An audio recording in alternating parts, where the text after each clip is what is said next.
جس نے فرنگیوں کی بربرتا کے خلاف پرچے لکھے، رسالے نکالے اور دیش میں گھوم گھوم کر اپنے طریقے سے لوگوں کو متحد کیا، وہ تھے مولوی احمد اللہ شاہ، جو سکندر شاہ، نکار شاہ اور ڈنکا شاہ کے نام سے مشہور ہوئے۔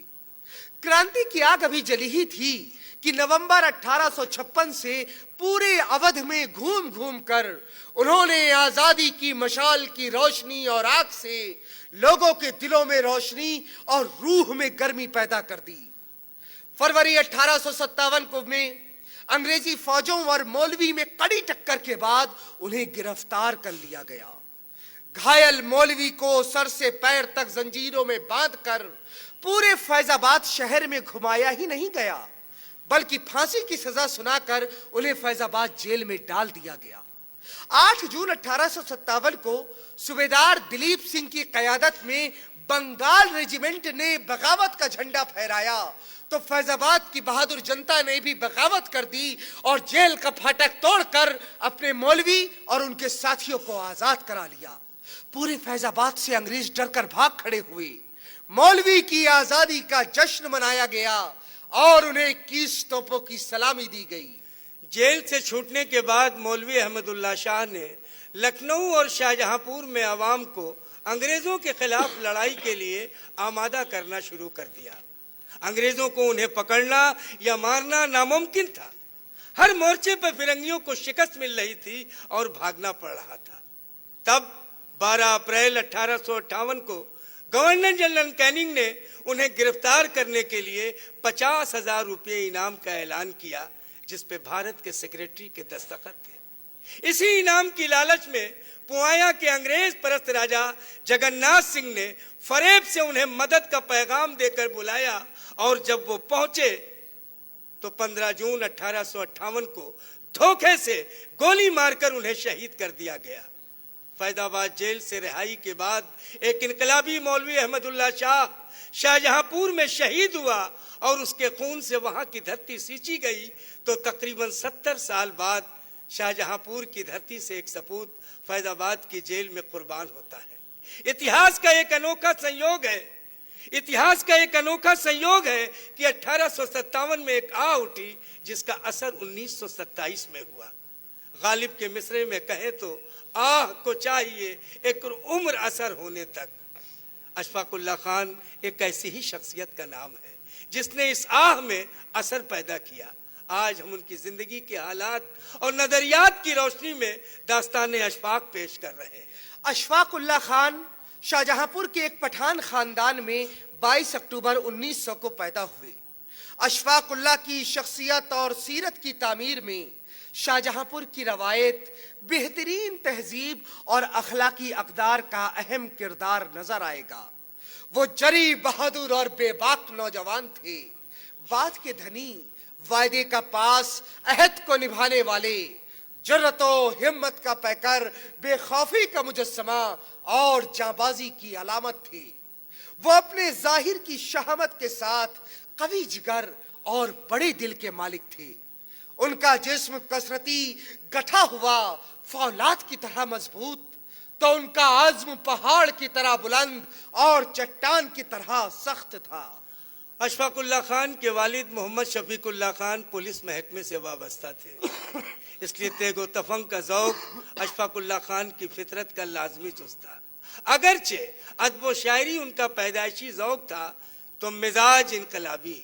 یہ انقلابی فطرت اشفاق اللہ خان کی آئندہ زندگی میں بھی دیکھنے کو ملتی ہے۔ اس ذوق کی طرف وہ خود بھی اشارہ کرتے ہیں۔ چونکہ بچپن ہی سے میں مارشل اسپرٹ لیے ہوئے پیدا ہوا تھا، اس لیے میلے سے اگر کسی چیز کو لانے کا شوق ہوتا تو وہ تھی ٹین کی تلوار۔ ایک مرتبہ میں نے اپنے والد سے کہا، میاں مجھے بازار سے ایک تلوار لا دے، تو انہوں نے جواب دیا، بیٹا تم سے کوئی چھین لے گا۔ اس پر میں نے کہا، آپ چاندی کی تلوار نہ لائیں، لوہے کی تلوار لا دیں، اسے تو کوئی نہیں چھینے گا۔ میری اس بات پر والدہ اور والد بے تحاشا ہنسنے لگے۔ والد مرحوم جب تک زندہ رہے میرا ان سے یہی تقاضا ہوتا رہا۔ اشفاق اللہ خان کے سر سے باپ کا سایہ جلد اٹھ گیا تھا، لیکن ان کی والدہ مدر النساء نے ہمیشہ اس بات کا خیال رکھا کہ انہیں کسی بھی وقت یتیمی کا احساس نہ ہو۔ مظہر النساء ایک پڑھی لکھی خاتون تھی۔ انہیں صرف دینی کتابوں کے پڑھنے کا شوق نہ تھا، بلکہ انہیں تاریخ، بزرگوں کے قصوں کے ساتھ اخبار اور رسالے پڑھنے کا بھی شوق تھا۔ پڑھنے لکھنے کا یہی شوق اشفاق اللہ خان میں بھی پیدا ہوا۔ اخبار اور رسالے کے مطالعے کے اسی ذوق و شوق نے اشفاق اللہ خان کی زندگی میں کئی اہم موڑ پیدا کیے۔ 1912 میں ایک اہم واقعے نے اشفاق اللہ خان کے ذہن کو بہت متاثر کیا۔ یہ دلی میں وائسرائے کی سواری پر ایک انقلابی کے بم مارنے کا واقعہ تھا۔ اشفاق اللہ خان فرماتے ہیں، ایک روز میں اسکول جا رہا تھا کہ یکایک خبر ملی کہ دلی میں وائسرائے صاحب بہادر کی سواری پر کسی نے بم مار دیا ہے اور اسکول بند ہو گیا۔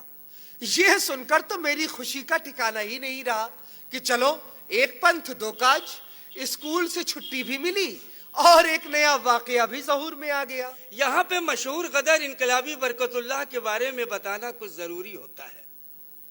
وہ 1919 کے موسم بہار میں افغانستان سے ہوتے ہوئے 7 مئی 1919 کو لینن سے ملے اور لینن پہ انہوں نے بہت اچھا تاثر چھوڑا۔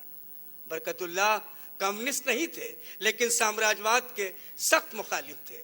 ان کا نظریہ واضح تھا کہ ایشیا میں سامراجواد کی نمائندگی انگریز حکومت کرتی ہے، اس لیے کمیونسٹ اور مسلمان ایک دوسرے کے قدرتی اور سچے ساتھی ہیں۔ جس وقت ان کی ملاقات لینن سے ہوئی، اس وقت سوویت روس داخلی سامراجوادی بغاوت اور مداخلت کی جنگ میں الجھا ہوا تھا۔ برکت اللہ نے سفید فام روسی انقلاب دشمنوں اور ان کے سامراجوادی حامیوں کو شکست دینے کے لیے دنیا بھر کے مسلمانوں، خصوصاً سوویت مسلمانوں سے اپیل کرتے ہوئے کہا تھا، آپ وقت کی پکار سنیں، ایشیا کے ممالک روسی سوشلزم کے عظیم اصولوں کو سمجھیں، اسے جوش اور خلوص کے ساتھ قبول کریں، آزادی، مساوات اور بھائی چارے کا ہاتھ پکڑیں جو کامریڈ لینن اور روس کی سوویت حکومت نے آپ کی طرف بڑھایا ہے۔ برکت اللہ کی تحریک کا اثر ہندوستان کے مسلمانوں پہ پڑنا لازمی تھا۔ اس کا قدرتی اثر یہ ہوا کہ مسلم نوجوانوں کی ایک بڑی تعداد کمیونزم کی طرف مائل ہوئی۔ انگریز حکومت کی مخالفت صرف دیش بھکتی کے تقاضے کے تحت نہیں ہو رہی تھی، بلکہ اسے اب سوشلزم کے زاویے سے دیکھا جانے لگا تھا۔ بر صغیر میں کمیونسٹ تحریک اور ان کا نظریہ گزشتہ صدی میں بحث و نظر کا خاص موضوع رہا ہے، کیونکہ ابتدا سے ایک غلط فہمی پیدا کی گئی کہ ایک کمیونسٹ اپنے ملک کے مقابلے اپنے نظریے کا زیادہ وفادار ہوتا ہے۔ اسی سمجھ سے متاثر ہو کر اشفاق اللہ خان لکھتے ہیں، کمیونسٹ گروپ سے اشفاق کی گزارش ہے کہ تم ایک غیر ملکی تحریک کو ہندوستان لے کر آئے ہو، اس لیے خود کو غیر ملکی ہی تصور کرتے ہو۔ اس سے کام نہیں چلے گا، اپنے اصل اور ہندوستانی رنگ میں آ جاؤ، اس دیش کے لیے جیو، دیش کے لیے مرو۔ میں تم سے اصولی طور پر متفق ہوں اور کہوں گا کہ میرا دل ہمیشہ غریب کسانوں اور دکھیا مزدوروں کے لیے دکھی رہا ہے۔ اپنے ایام فراری میں بھی اکثر ان کی حالت دیکھ کر میں رویا ہوں۔ میرے دل میں تمہارے لیے عزت ہے اور میں مرتے ہوئے بھی تمہارے سیاسی مقاصد سے بالکل متفق ہوں۔ میں ہندوستان کی ایسی آزادی کا خواہش مند تھا جہاں غریب خوشی اور آرام سے رہتے اور سب برابر ہوتے۔ خدا میرے بعد وہ دن جلد لائے کہ جب لکھنؤ کے چھتر منزل میں عبداللہ ورکشاپ مستری، دھنیا چمار اور کسان بھی مسٹر خلیق الزماں، پنڈت جگت نارائن ملا اور راجہ صاحب محمود آباد کے برابر کرسی پر بیٹھے ہوئے نظر آئے۔ اشفاق اللہ خان شاہجہاں پور کے ایبیرش مشن ہائی اسکول میں 7ویں جماعت کے طالب علم تھے۔ اسی زمانے میں مینپوری ڈکیتی کا واقعہ رونما ہوا تھا۔ ایک روز C I D inspector Jagan Nath کی قیادت میں اسکول کو پولیس نے چاروں طرف سے گھیر لیا۔ معلوم ہوا کہ ڈکیتی کے واقعے کے ایک شریک مجرم کی تلاشی ہوگی۔ اس واقعے کو اشفاق اللہ خان اس طرح بیان کرتے ہیں، اسکول پر عجیب دہشت اور خوف چھایا ہوا تھا، ہر لڑکا اپنی جان کی خیر منا رہا تھا۔ میں اس روز ذرا دیر سے پہنچا، کوئی بھی لڑکا اندر سے باہر نہیں نکل سکتا تھا۔